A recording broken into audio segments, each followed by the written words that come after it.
do you still do 12-step shit? Yeah, I mean, I talk to sober guys, and I have sober conversations with people.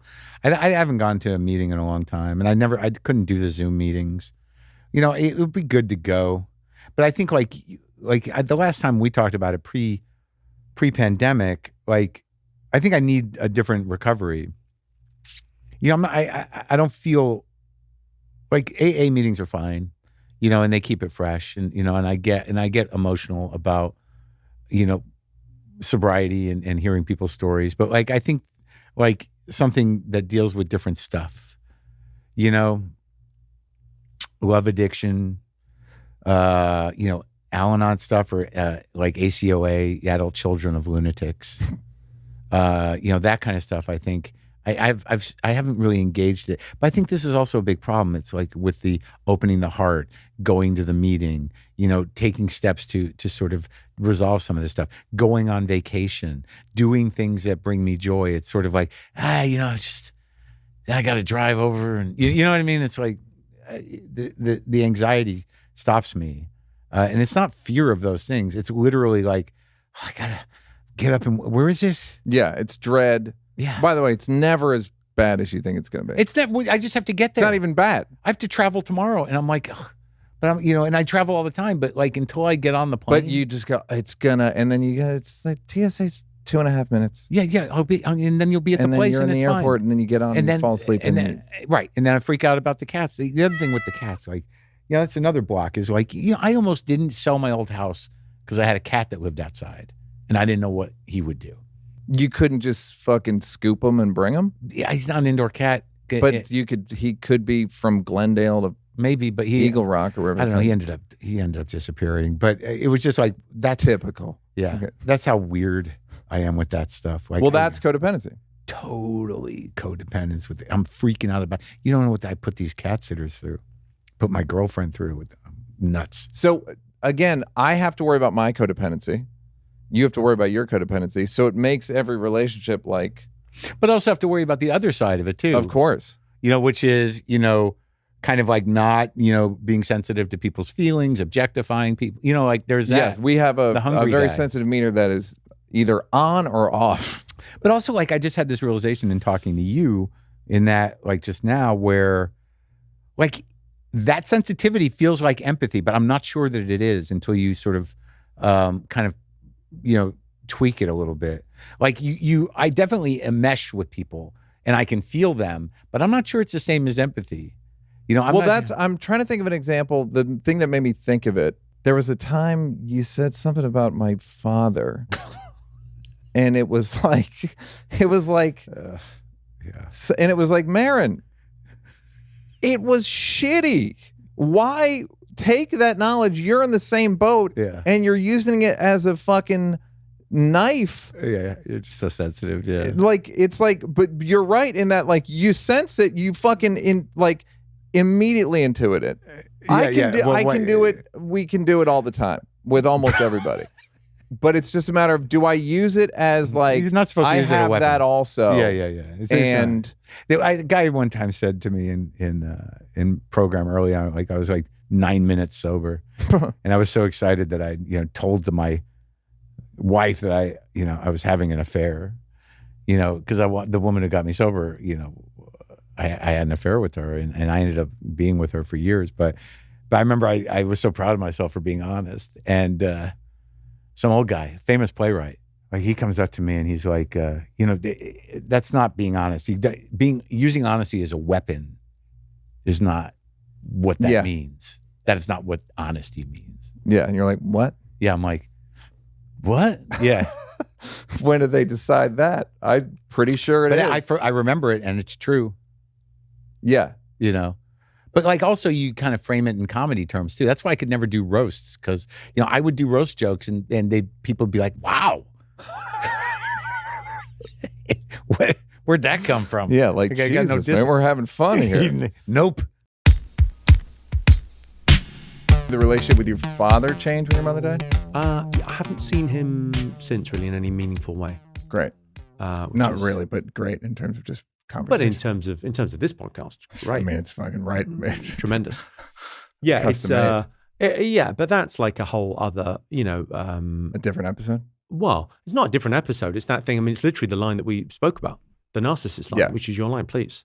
The line is, in terms of narcissism, they have the disease, you have the side effects. Jimmy tried to sell that as his. You can imagine. I mean, it's I wrote it, and I kind of think it's yours just because of the accent. Yeah. So that seems like a very bad relationship. Yeah, that's a bad relationship. But then I think it's not, because you go, I think the thing that I got from Al-Anon and reading a lot of the Al-Anon Did you go to a lot of stuff, Al-Anon? didn't go to a lot, read a lot. But yeah. Read a lot of the stuff and kind of and really liked it. But that thing of like detaching with love, the idea of going, there's no bitterness, there's no sense of you want anything bad to happen. You just go, well, it's not good for me. I don't want that person in my life. And so I won't have that person in my life. It's hard to get rid of that stuff. It just is. I think I've not done it finally, but like I've come to a new. But then, your stuff with your father, I'm very aware of it's tough. And then you're kind of looking to fill that hole. You're looking to kind of replace that. Who are we trying to impress? Yeah. Were you trying to, it seems like you were trying to impress your mother. Yes, much more so, yes. Is it one of those things where you think if I still find myself now, when I do things, going, she would have thought this was cool. Like playing Carnegie Hall or something last night, then going, this would have been, well, that's funny. Is you thought she wanted you to go to Cambridge, but if she's funny, she would be real pleased with you being a high-level comedian. I think so. Yeah, I think it's a sadness to think that she won't see that, but but there's a bit of you that kind of lives on. Yeah, it's spiritual. Maybe she feels it, or or whatever.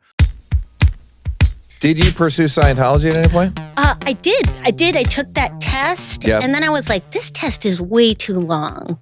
And then they had the show there. They had a show at the Celebrity Center, and I went to go see somebody in a show. I can't remember how that came about. And at that point, I was already in 12-step cults, which are free. And they are. You consider 12-step groups cults largely? Yeah, totally. I mean, it's a bizarre set of beliefs that are kind of pseudo-spiritual. Yeah. Also very, paternalistic language, peer counseling, and people can be monstrous in these groups, like without any oversight. Do you ever see Doug Stanhope's bit about it? No. He had a bit that I never bootlegged a bit before. I saw him do it, and then I went back the next night and recorded it because I couldn't believe. Step one, admit that you're powerless over alcohol. Right. Step two, get a higher power. Yeah. And he goes, by your logic, vodka is my higher power. Yeah. Like, so I'm just going to go back to worshiping vodka. Yeah. Which is like, wow.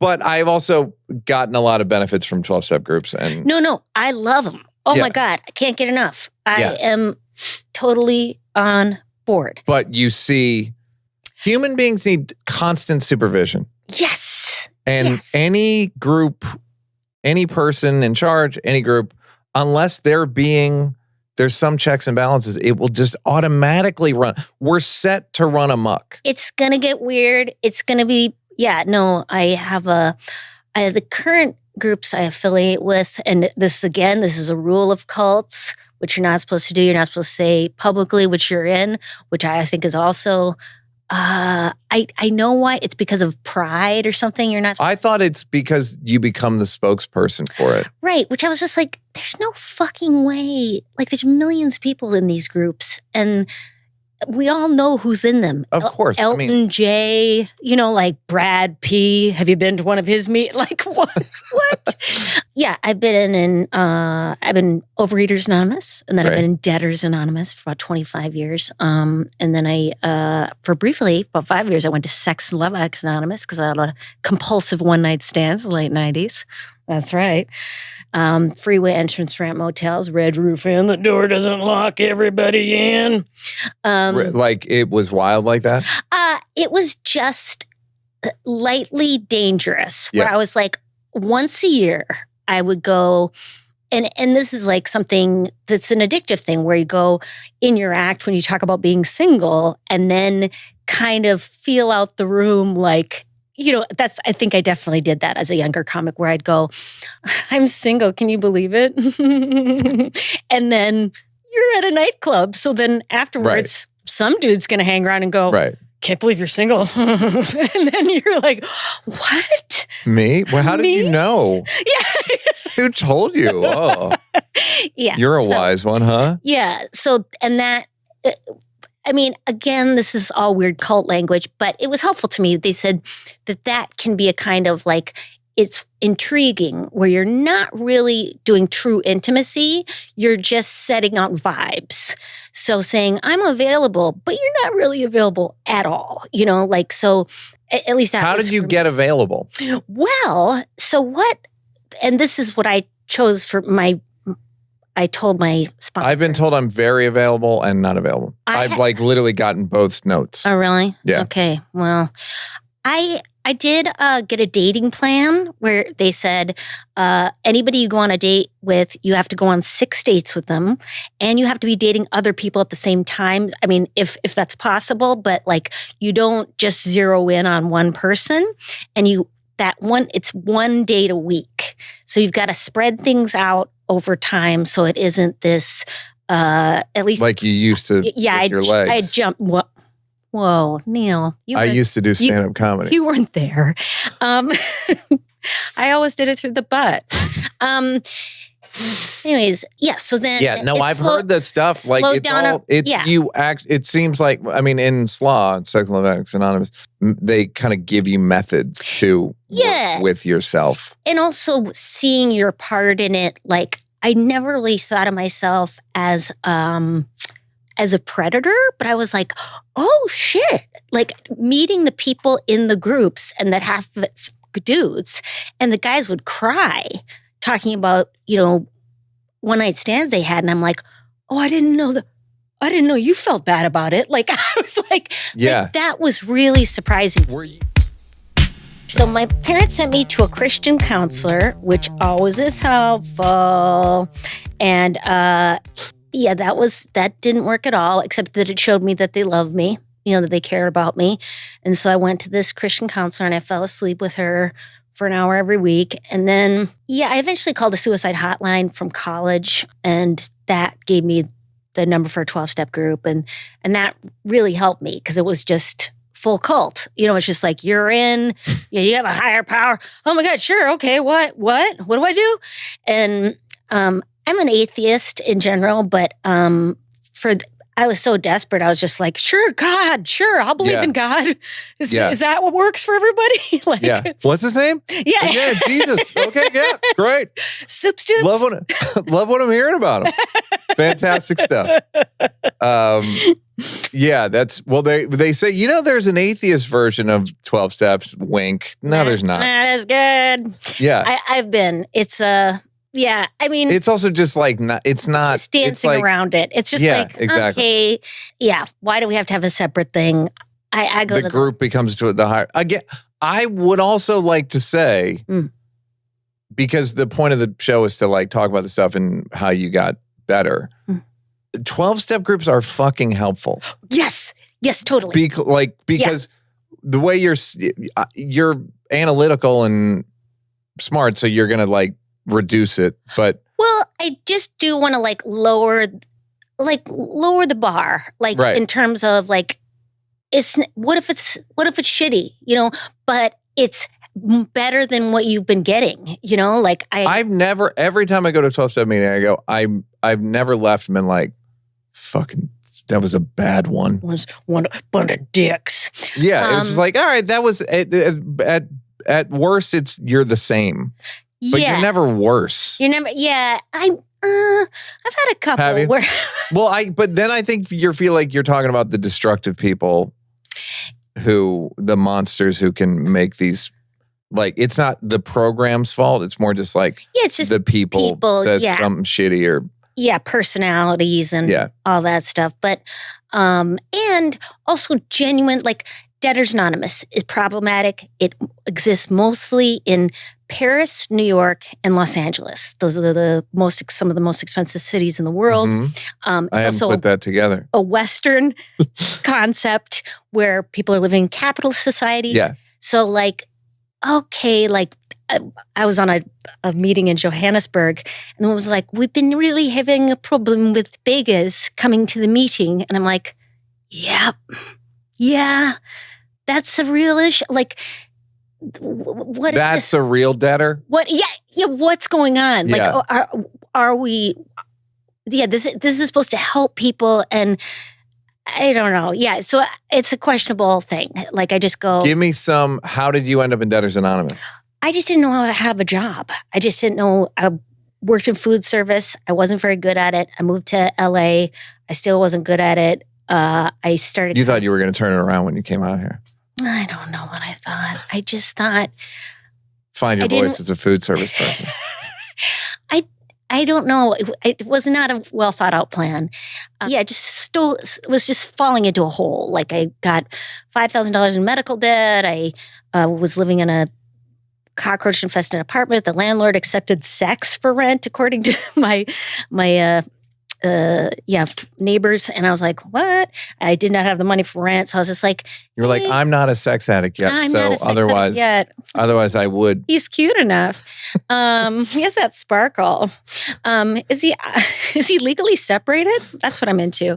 No. So, my OA sponsor said, want to share this DA? And it was just basic social services of two people. I mean, I was self-motivated. I had asked two people, it's called a pressure relief group in DA, where you, who sat down with me and my situation and gave me a bunch of suggestions that I could or didn't have to follow through on, but some of which were like, call everyone you know, find a safe place to be, find a safe place you can, move to now. Like, I found a couch that I could live on for a month, that was safer than where I was. Yeah. Then what are all your skills? You have a BA and you can type 60 words a minute. Sign up for 6 temp agencies. Ideas that I just didn't think of, and then also didn't have the support around. So now I had this whole group of people saying, call us. If you're scared to go to work, well, I'll be there with you, because I was scared to not know how to do something. Yeah. And so I worked as a secretary for about 10 years while still doing stand-up. And it was just about learning how to take care of myself as an adult. And I just didn't know how to do that before, which is embarrassing. And it's definitely a privileged problem. But I'm grateful that 12-step programs were there, because it was like, it wasn't in a ton of, it wasn't really so much debt as much of it was I didn't, I think those groups are there for whatever you need them for. Use them for whatever you need. And like, take what you want and leave the rest. Yeah, the take the good parts, take the helpful parts, and the rest just be like, oh, I don't fuck with that part. That's nonsense. Yeah, like to me. Yeah, some people say, oh, you gotta go all in. I'm like, no, sit poolside. Just go to like a meeting once every 6 months.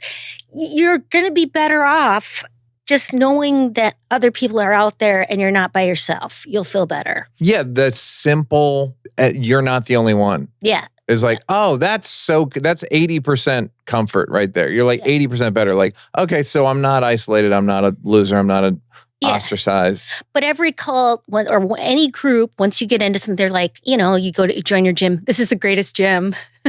This is the best gym, isn't it? You know who I love at this gym? Sarah. And then I also love Jessie. I love Sarah because she's at 6 a.m. Like everyone has to tell you exactly what you need to do in order to have the best experience. Yeah.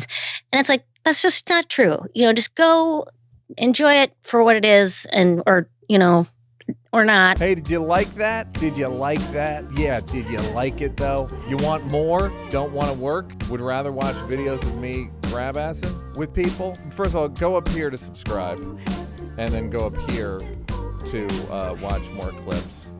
This is like when the weatherman says there's a high pressure system coming in. I'm not really used to the green screen.